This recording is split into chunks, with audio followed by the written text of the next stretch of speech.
आदाब दोस्तों, आप देख रहे हैं हफ्तानामा। छात्रों, प्रतियोगी परीक्षार्थियों और आम दर्शकों के लिए महत्वपूर्ण हफ्ते भर की सबसे अहम, भरोसेमंद और असरदार खबरों का साप्ताहिक अपडेट। यहाँ हम बात करते हैं भारत से लेकर दुनिया तक उन घटनाओं की जो वाकई मायने रखती हैं। तो चलिए शुरू करते हैं इस हफ्ते का हफ्तानामा। इलेक्शन कमीशन ऑफ इंडिया ने मतदाता सूची के विशेष गहन पुनरीक्षण की समय सीमा 11 दिसंबर तक बढ़ाई। अंतिम मतदाता सूची 14 फरवरी को जारी होगी। बूथ स्तर अधिकारियों बीएलओ पर बढ़ते दबाव और उनके द्वारा कथित आत्महत्याओं के व्यापक खबरों के बीच भारत निर्वाचन आयोग ने रविवार 30 नवंबर को 12 राज्यों और केंद्र शासित प्रदेशों में चल रहे विशेष गहन पुनरीक्षण की समय सारणी को 1 सप्ताह के लिए बढ़ा दिया। आयोग ने अपने बयान में कहा कि नामांकन फॉर्म का वितरण अब 4 दिसंबर के बजाय 11 दिसंबर तक जारी रहेगा। भारत निर्वाचन आयोग ने निर्वाचन सूची के चल रहे विशेष गहन पुनरीक्षण को लेकर उठी जन मताधिकार से बड़े पैमाने पर वंचित करने की आशंकाओं को खारिज कर दिया है। आयोग ने सुप्रीम कोर्ट में कहा कि ऐसे आरोप इस पूरी प्रक्रिया को राजनीतिक बनाने का प्रयास है। चल रहे भ्रष्टाचार मुकदमे के दौरान इजरायली प्रधानमंत्री नेतन्याहू ने मांगी माफ़ी। इजरायल के प्रधानमंत्री बेंजामिन नेतन्याहू ने अपने लंबे समय से चल रहे भ्रष्टाचार मुकदमे के दौरान राष्ट्रपति से माफ़ी देने का अनुरोध किया है, जिसने देश को गहराई से विभाजित कर दिया है। रविवार 30 नवंबर को जारी एक बयान में प्रधानमंत्री कार्यालय ने कहा कि श्री नेतन्याहू ने राष्ट्रपति कार्यालय के कानूनी विभाग को माफ़ी का आवेदन सौंपा है। राष्ट्रपति कार्यालय ने इसे असाधारण अनुरोध बताया जो महत्वपूर्ण प्रभाव लेकर आता है। श्री नेतन्याहू इजरायल के इतिहास में मुकदमे का सामना करने वाले एकमात्र मौजूदा प्रधानमंत्री हैं। उन पर 3 अलग अलग मामलों में धोखाधड़ी, विश्वासघात और रिश्वत लेने का आरोप है, जिनमें कहा गया है कि उन्होंने राजनीतिक रूप से प्रभावशाली समर्थकों के साथ लाभों का आदान प्रदान किया। हालांकि उन्हें अभी भी किसी भी मामले में दोषी नहीं ठहराया गया है। रोहित शर्मा ने तोड़ा शाहिद अफरीदी का रिकॉर्ड, बने वनडे इतिहास में सबसे ज़्यादा छक्के लगाने वाले बल्लेबाज। हिटमैन रोहित शर्मा ने रविवार 30 नवंबर को रांची में दक्षिण अफ्रीका के खिलाफ पहले वनडे के दौरान एक बार फिर अपने छक्के लगाने की क्षमता दिखा दी। इस सीरीज में आने से पहले रोहित के नाम 349 छक्के थे और वे अफरीदी से 2 छक्के पीछे थे। अफरीदी ने 1996 से 2015 के बीच खेले गए 398 वनडे मैचों में 351 छक्के लगाए थे। रोहित ने 15वें ओवर में दक्षिण अफ्रीकी स्पिनर प्रेनेलन सुब्रायन की गेंदों पर लगातार 2 छक्के लगाकर अफरीदी की बराबरी कर ली और फिर मार्को हैंसन की गेंद को डीप स्क्वायर लेग के ऊपर से भेजकर सबसे कम पारियों में वनडे इतिहास में सबसे ज़्यादा छक्के लगाने का विश्व रिकॉर्ड अपने नाम कर लिया। ऑस्कर विजेता ब्रिटिश नाटककार टॉम स्टॉपर्ट का 88 वर्ष की आयु में निधन। ब्रिटिश नाटककार टॉम स्टॉपर्ट, जिन्होंने 1998 की फिल्म शेक्सपियर इन लव की पटकथा के लिए ऑस्कर जीता था, उनका 88 वर्ष की आयु में निधन हो गया। यूनाइटेड एजेंट्स ने यह घोषणा शनिवार 29 नवंबर को की। स्टॉपर्ट ने पहली बार रोसेनक्रेंट्ज एंड गिल्डेस्टन आर डेड, जो शेक्सपियर के हैमलेट के 2 गौण पात्रों पर आधारित एक ऑब्सर्डिस्ट ट्रेजिक कॉमेडी है, से अपनी पहचान बनाई। उन्होंने गंभीर विचारों को हास्य के साथ जोड़ते हुए एक विशिष्ट लेखन शैली विकसित की। अक्टूबर में औद्योगिक उत्पादन वृद्धि 13 महीने के निचले स्तर 0.4% पर पहुंची। भारत की औद्योगिक उत्पादन वृद्धि इस वर्ष घटकर 0.4% रह गई, जो 13 महीनों का सबसे निचला स्तर है। बिजली, खनन और विनिर्माण क्षेत्रों के खराब प्रदर्शन के कारण ये गिरावट दर्ज की गई है। ये जानकारी सोमवार 1 दिसंबर को जारी आधिकारिक आंकड़ों में दी गई। औद्योगिक उत्पादन सूचकांक IIP के अनुसार कारखाना उत्पादन अक्टूबर 2024 में 3.7% बढ़ा था। इससे पहले सितंबर 2024 में लगभग 0 वृद्धि दर्ज की गई थी, जो पिछला न्यूनतम स्तर था। अभूतपूर्व कदम उठाते हुए सुप्रीम कोर्ट ने डिजिटल अरेस्ट ठगों पर CBI को खुली छूट दी। सुप्रीम कोर्ट ने सोमवार 1 दिसंबर को केंद्रीय अन्वेषण ब्यूरो को निर्देश दिया कि वो डिजिटल अरेस्ट ठगी करने वाले गिरोहों और उनसे जुड़े लोगों पर कड़ा शिकंजा कसे। अदालत ने एजेंसी को यहाँ तक फ्री हैंड दिया कि वो उन बैंकों की भी भ्रष्टाचार रोधी जांच शुरू कर सकती है जहां साइबर अपराधों से जुड़े म्यूचुअल अकाउंट पाए जाते हैं, यानी एक ऐसा बैंक खाता जो अपराधियों द्वारा धन को इधर उधर करने के माध्यम के रूप में इस्तेमाल किया जाता है, ताकि धोखाधड़ी की असली स्रोत पहचान में ना आ सके। मुख्य न्यायाधीश सूर्यकांत और न्यायमूर्ति जयमाला बागची की पीठ ने कहा कि अब बहुत हो गया और डिजिटल अरेस्ट घोटालों पर तुरंत CBI की कार्रवाई आवश्यक है। केंद्र सरकार द्वारा सुप्रीम कोर्ट में दिए गए एक नोट में बताया गया कि अब तक लगभग 3000 करोड़ की ठगी की जा चुकी है, जिसका अधिकांश शिकार बुजुर्ग लोग बने और ये सब डिजिटल अरेस्ट के माध्यम से हुआ। भारतीय सेना ने ब्रह्मोस सुपरसोनिक क्रूज मिसाइल का सफल कॉम्बैट लॉन्च किया।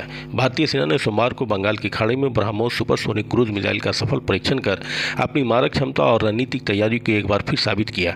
यह परीक्षण लंबी दूरी तक सटीक निशाने साधने वाली इस उन्नत मिसाइल की क्षमता को परखने के लिए किया गया था। प्रक्षेपण दक्षिण कमान के ब्रह्मोस इकाई और अंडमान एवं निकोबार कमान के तीनों सेनाओं के तत्वों के संयुक्त प्रयास से सफलतापूर्वक पूरा हुआ। ये मिशन भारतीय सेना की संयुक्त संचालन क्षमता और आधुनिक युद्धक तैयारियों को मजबूत करने वाला माना जा रहा है। PM इंटर्नशिप योजना में हर 5 में से केवल 1 उम्मीदवार ने ऑफर स्वीकार किया। और उनमें से 20% ने बीच में ही छोड़ दिया। अक्टूबर 2024 में शुरू किए गए पायलट प्रोजेक्ट का लक्ष्य 1.25 लाख इंटर्नशिप अवसर प्रदान करना था। 2 चरणों में कंपनियों ने कुल 1.65 लाख ऑफर दिए, लेकिन केवल 33,000 ऑफर ही स्वीकार किए गए।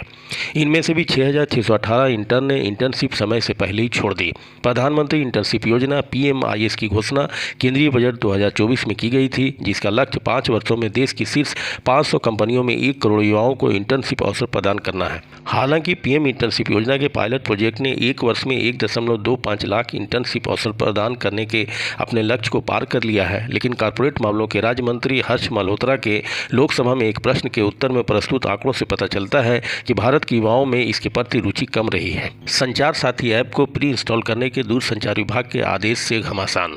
दूरसंचार मंत्रालय ने बुधवार 3 दिसंबर को सभी स्मार्टफोन में संचार साथी ऐप को प्री इंस्टॉल करने के अपने फैसले को वापस ले लिया। जब इस आदेश को डिजिटल अधिकार समूहों और विपक्षी दलों ने कड़ी आलोचना की थी।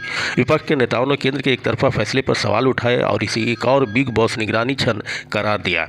आदेश का मतलब है कि उपयोगकर्ता संचार साथी ऐप को अनइंस्टॉल नहीं कर पाएंगे। 28 नवंबर 2025 को दूरसंचार विभाग ने सभी हैंडसेट निर्माताओं और आयातकों को आदेश दिया कि भारतीय बाजार के लिए बनाए गए हर फोन में संचार साथी ऐप प्री इंस्टॉल किया जाए, ताकि ये ऐप पहली बार फ़ोन चालू करने पर ही दिखाई दे और कार्यरत हो। जो डिवाइस पहले ही बन चुके हैं या बाजार में हैं, उनमें ये ऐप सॉफ्टवेयर अपडेट के माध्यम से भेजा जाएगा। निर्माताओं को आदेश के अनुपालन के लिए 90 दिन और औपचारिक अनुपालन रिपोर्ट जमा करने के लिए 120 दिन दिए गए थे। लोकसभा ने तंबाकू पर उत्पाद शुल्क लगाने वाले केंद्रीय उत्पाद शुल्क संशोधन विधेयक 2025 पारित किया। लोकसभा ने बुधवार 3 दिसंबर को केंद्रीय उत्पाद शुल्क संशोधन विधेयक 2025 पारित किया, जिसके तहत GST क्षतिपूर्ति उपकर समाप्त होने के बाद तंबाकू और उससे संबंधित उत्पादों पर अधिक उत्पाद शुल्क लगाया जाएगा। विधेयक कानून बनने के बाद सरकार को ये वित्तीय अधिकार मिलेगा कि वह तंबाकू और उससे जुड़े उत्पादों पर केंद्रीय उत्पाद शुल्क की दर बढ़ा सके। जब वर्तमान में लगाए जा रहे GST क्षतिपूर्ति उपकर, जो सिगरेट चबाने वाला तंबाकू, सिगार, हुक्का, जर्दा, सुगंधित तंबाकू जैसे सभी तंबाकू उत्पादों पर लागू होता है, समाप्त हो जाएगा। वर्तमान में तंबाकू और संबंधित उत्पादों पर 28% GST के साथ अलग अलग दरों पर उपकर या सेस लगाया जाता है। विधेयक में बिना प्रोसेस किए गए तंबाकू पर 60 से 70% उत्पाद शुल्क लगाने का प्रस्ताव है। परमाणु प्रतिबंधों के दबाव में ईरान की मुद्रा नई गिरावट पर पहुंची। ईरान की रियाल मुद्रा बुधवार को 1.2 मिलियन रियाल प्रति $1 अमेरिकी के नए निचले स्तर पर पहुंच गई, क्योंकि परमाणु प्रतिबंध तेहरान की जर्जर होती अर्थव्यवस्था पर दबाव बढ़ा रहे हैं। ट्रेडर्स ने यह नई विनिमय दर इसलिए बताई क्योंकि अमेरिका और ईरान के बीच परमाणु कार्यक्रम पर वार्ता फिर से शुरू कराने के प्रयास अब तक ठहरे हुए दिखाई देते हैं। नया रिकॉर्ड निचला स्तर खाद्य पदार्थों की कीमतों पर भारी दबाव डाल रहा है और बढ़ती लागत ने ईरानियों के दैनिक जीवन को और कठिन बना दिया है। पुतिन की राज यात्रा से पहले रूस की संसद ने भारत के साथ सैन्य व लॉजिस्टिक समर्थन संबंधी महत्वपूर्ण समझौते को मंजूरी दी। रूस की संसद के निचले सदन स्टेट डूमा ने मंगलवार 2 दिसंबर को भारत के साथ एक महत्वपूर्ण सैन्य समझौते को मंजूरी दी। यह कदम राष्ट्रपति व्लादिमीर पुतिन की 4 से 5 दिसंबर को नई दिल्ली की राज यात्रा से ठीक पहले उठाया गया है। 16 फरवरी को दोनों सरकारों के बीच हस्ताक्षरित reciprocal exchange of logistic support RELOS समझौते को प्रधानमंत्री मिखाइल मिशुस्टिन द्वारा पिछले सप्ताह डूमा को अनुमोदन के लिए भेजा गया था।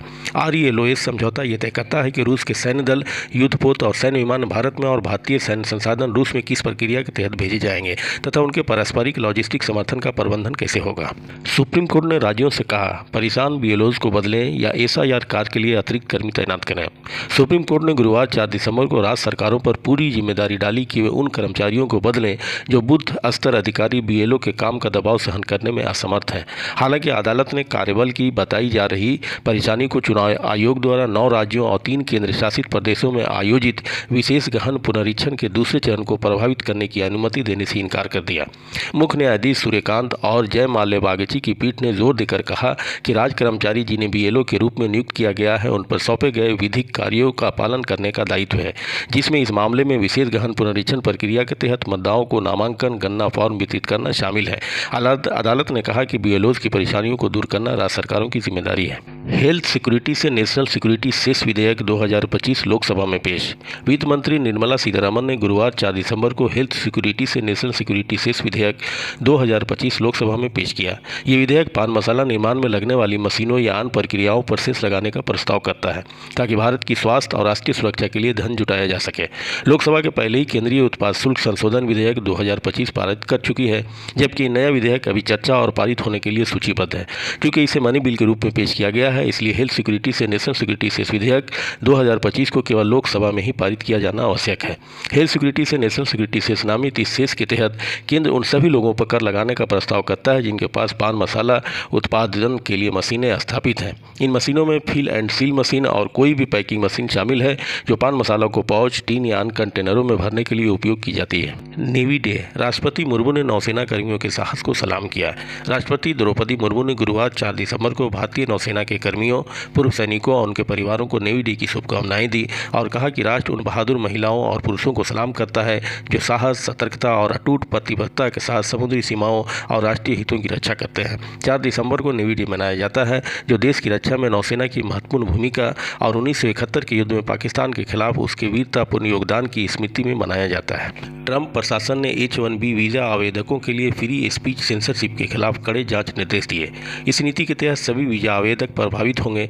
अमेरिकी अधिकारियों से कहा गया है कि वे H-1B वीज़ा को नए और दोबारा आवेदन करने वाले सभी आवेदकों के रिज्यूम और लिंक्डइन प्रोफाइल की समीक्षा करें। ट्रंप प्रशासन ने बुधवार 3 दिसंबर को उच्च कौशल वाले कर्मचारियों के लिए H-1B वीज़ा आवेदकों की कड़ी जाँच का ऐलान किया, जिसमें एक आंतरिक विदेश विभाग के ज्ञापन में कहा गया कि जो भी व्यक्ति फ्री स्पीच सेंसरशिप में शामिल पाया जाता है उसके आवेदन को अस्वीकार करने पर विचार किया जाए। H-1B वीज़ा जिनमें अमेरिकी नियोक्ताओं को विशेष क्षेत्रों में विदेशी कर्मचारियों को नियुक्त करने की अनुमति मिलती है, अमेरिका की टेक कंपनियों के लिए बेहद महत्वपूर्ण है। भारत और रूस ने रक्षा, व्यापार, अर्थव्यवस्था और स्वास्थ्य क्षेत्र में 16 समझौतों पर हस्ताक्षर किए। भारत और रूस ने आज रक्षा, व्यापार, अर्थव्यवस्था, स्वास्थ्य, शिक्षा, संस्कृति और मीडिया से संबंधित क्षेत्रों में 16 समझौतों का आदान प्रदान किया। नई दिल्ली में आयोजित 23वें भारत रूस वार्षिक शिखर सम्मेलन में रूसी राष्ट्रपति व्लादिमीर पुतिन के साथ संयुक्त प्रेस वार्ता को संबोधित करते हुए प्रधानमंत्री नरेंद्र मोदी ने विश्वास व्यक्त किया कि भारत रूस की मित्रता वैश्विक चुनौतियों से निपटने की शक्ति प्रदान करेगी और यही भरोसा दोनों देशों के साझा भविष्य को समृद्ध करेगा। उन्होंने कहा कि भारत और रूस आतंकवाद के खिलाफ लड़ाई में कंधे से कंधा मिलाकर खड़े रहे हैं। उन्होंने दोहराया कि भारत का अडिग मानना है कि आतंकवाद मानवता के मूल्यों पर सीधा हमला है और इसके खिलाफ वैश्विक एकता ही सबसे बड़ी ताकत है। प्रधानमंत्री ने कहा कि दोनों पक्ष यूरेशियन इकोनॉमिक यूनियन के साथ मुक्त व्यापार समझौता FTA को अंतिम रूप देने की दिशा में काम कर रहे हैं। श्री मोदी ने घोषणा की कि भारत जल्द ही रूसी नागरिकों के लिए 30 दिन का मुफ्त टूरिस्ट वीज़ा और 30 दिन का ग्रुप टूरिस्ट वीज़ा शुरू करेगा। 23वें भारत रूस वार्षिक सम्मेलन के बाद जारी संयुक्त बयान में दोनों नेताओं ने आतंकवाद के सभी रूपों और अभिव्यक्तियों को रोकने और उसका मुकाबला करने के प्रति अपनी मजबूत प्रतिबद्धता जताई, जिसमें आतंकवादी की सीमा पार आवाजाही, आतंकवादी वित्तपोषण नेटवर्क और सुरक्षित पनाहगाह भी शामिल हैं। दोनों नेताओं ने जम्मू कश्मीर के पहलगाम में हुए आतंकवादी हमले और रूस के क्रोकस सिटी हॉल में हुए हमले की सबसे कड़े शब्दों में निंदा की। इंडिगो उड़ान व्यवधान के 5 दिन। केंद्र ने असामान्य रूप से अधिक किराए पर लगाई सीमा। 7 दिसंबर तक यात्री रिफंड पूरा करने का आदेश। इंडिगो की उड़ानों में लगातार 5वें दिन भी व्यवधान जारी रहने के बीच नागरिक उड्डयन मंत्रालय ने शनिवार 6 दिसंबर को निजी एयरलाइंस की सेवाओं में आई बड़ी गड़बड़ियों के कारण टिकट कीमतों में आई भारी बढ़ोतरी को नियंत्रित करने के लिए एयरफेयर पर सीमा कैपिंग लगाने की घोषणा की। MOCA ने इंडिगो को सभी लंबित यात्री रिफंड तुरंत निपटाने की भी निर्देश दिया। मंत्रालय ने अनिवार्य किया कि सभी रद्द या बाधित उड़ानों की रिफंड की प्रक्रिया रविवार 7 दिसंबर रात 8 बजे तक पूरी हो जानी चाहिए। अपने नियामक अधिकारों का उपयोग करते हुए मंत्रालय ने यात्रियों द्वारा वैकल्पिक व्यवस्था खोजने के बीच असमान रूप से अधिक हवाई किराए का संज्ञान लिया। शनिवार 6 दिसंबर दोपहर तक इंडिगो ने 4 प्रमुख हवाई अड्डों से करीब 400 से अधिक उड़ानें रद्द कर दी थी। विशाखापट्टनम में तीसरे और अंतिम वनडे में भारत ने दक्षिण अफ्रीका को 9 विकेट से हराया। सीरीज 2-1 से अपने नाम की। भारत ने आज रात विशाखापट्टनम में 3 मैचों के वनडे सीरीज के तीसरे और अंतिम मुकाबले में दक्षिण अफ्रीका को 9 विकेट से हराया। टीम इंडिया ने 271 रनों का लक्ष्य केवल 39.5 ओवर में हासिल कर लिया। भारत की ओर से यशस्वी जायसवाल ने नाबाद 116 रन बनाए, जबकि रोहित शर्मा और विराट कोहली की अर्धशतकीय पारियों ने लक्ष्य का पीछा आसान बना दिया। इस जीत के साथ भारत ने सीरीज 2-1 से जीत ली। पहली पारी में मेहमान टीम दक्षिण अफ्रीका 47.5 ओवर में 270 रन पर ऑल आउट हो गई। दक्षिण अफ्रीका के लिए क्विंटन डिकॉक ने 106 रन जबकि कप्तान टेम्बा बाउमा ने 48 रन जोड़े। भारत के लिए कुलदीप यादव और प्रसिद्ध कृष्णा ने 4-4 विकेट लिए। इससे पहले मेजबान टीम भारत ने टॉस जीतकर पहले गेंदबाजी करने का फैसला किया था। तो ये थी इस हफ्ते की सबसे अहम खबरें सिर्फ हफ्तानामा पर। अगर आपको ये वीडियो पसंद आया हो तो लाइक करें, शेयर करें और चैनल को सब्सक्राइब करना न भूलें ताकि हर हफ्ते की अपडेट आप तक सबसे पहले पहुंचे। मिलते हैं अगले हफ्ते नई खबरों और नई बातों के साथ। आप हमारे साथ बने रहे, इसके लिए धन्यवाद।